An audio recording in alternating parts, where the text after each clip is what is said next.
Thank you so much. Thank you so much.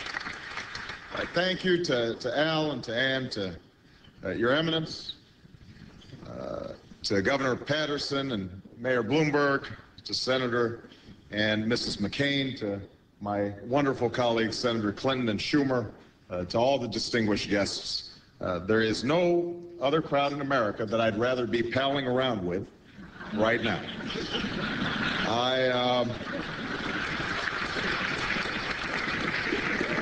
I'm sorry he couldn't be here. I do send regards to my running mate, Joe Biden, or as Senator McCain noted, he now actually likes to be called Joe the Senator.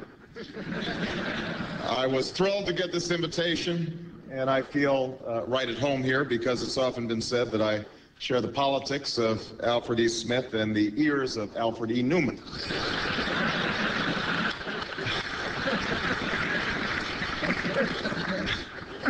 But I have to say, tonight's venue isn't really what I'm used to. I was originally told we'd be able to move this outdoors to Yankee Stadium. Can somebody tell me what happened to the Greek columns that I requested?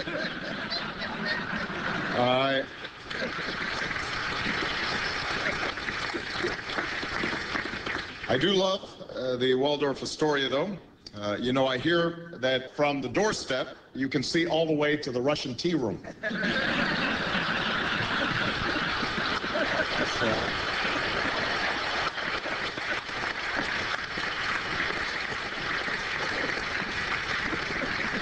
It is an honor to be here with Al Smith. I obviously never knew your great-grandfather, but from everything that Senator McCain has told me, the two of them had a great time together before Prohibition, so.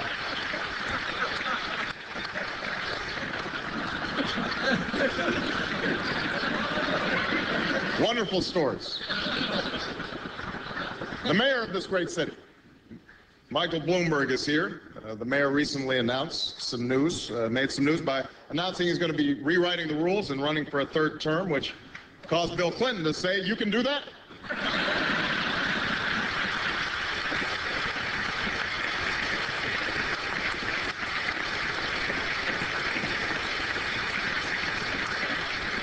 The president's better half, Senator Hillary Rodham Clinton, is also here. I'm glad to see you made it, Hillary. I'm glad to see that you made it because I heard Chuck Schumer actually try to tell you that we really did move this event to Yankee Stadium.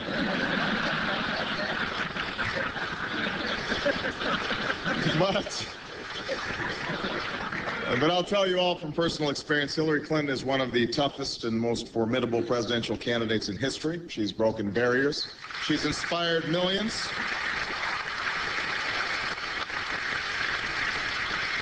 She is the primary reason I have all this gray in my hair now.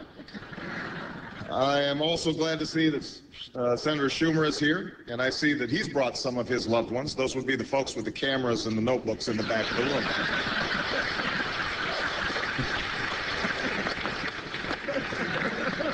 Of course, I am especially honored to be here tonight with my distinguished opponent, Senator John McCain.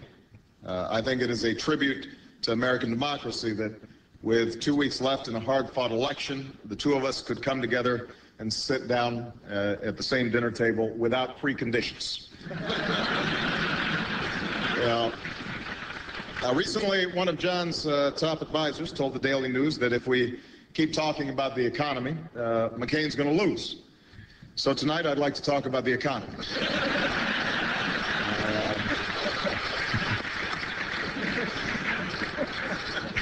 Given all that's happened these past few weeks on Wall Street, it feels like an odd time to be dressed up in white tie, but I must say I got a great deal.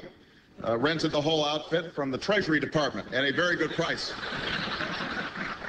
Looking around tonight at all the gourmet food and champagne, it's clear that no expenses were spared. It's like an executive sale meeting at AIG.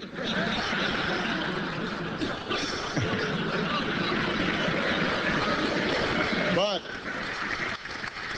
I don't need to tell any of you that it's been a scary time on the stock market with people losing their investments, their entire fortunes.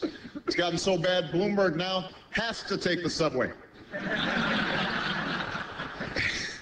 And while the collapse of the housing market's been tough on every single homeowner, I think we all need to recognize that this crisis has been 8 times harder on John McCain.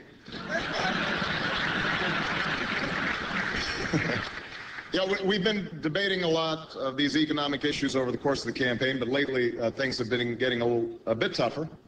In the last few weeks, John's been out on the campaign trail and asked the question, who is Barack Obama?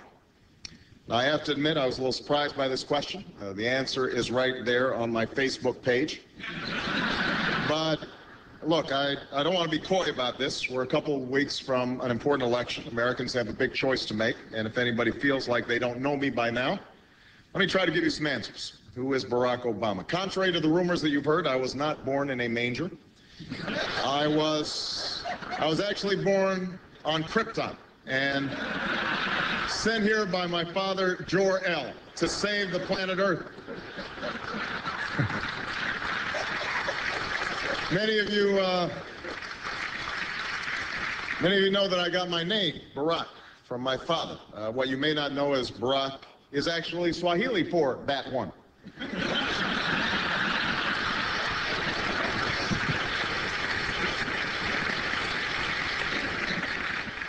And I got my middle name from somebody who obviously didn't think I'd ever run for president.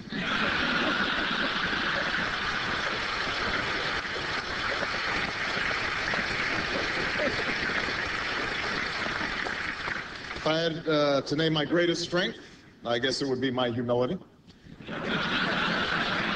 Greatest weakness, it's possible that I'm a little too awesome.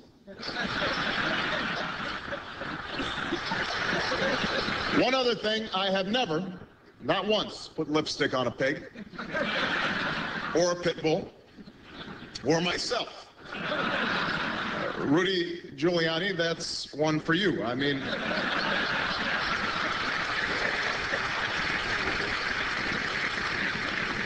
who would have thought that a cross-dressing mayor from New York City would have a tough time winning the Republican nomination? It's shocking.